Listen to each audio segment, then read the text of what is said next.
ഇതെന്താണ്? ആ വെന്ത്. ഇനി അടുത്തത് ഇതെന്താ? ഇതെന്താ പറഞ്ഞേ? കാബേജ് ആണോ?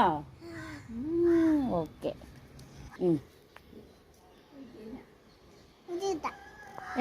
ഇതെന്താ? പുതിന. യെസ്. വേറെ എന്തൊക്കെയല്ല അതിവിടെ?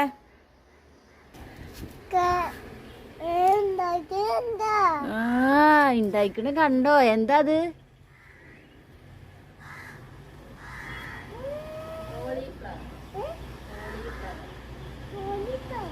ഇങ്ങോട്ട് നോക്കി പറ.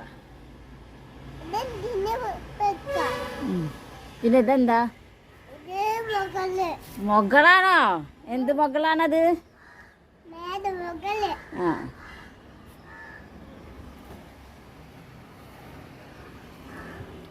ഇതെന്താ? ഇതെന്താ? ഇതെന്താ? ഇതാണ് ഉള്ളിപ്പൂവ്.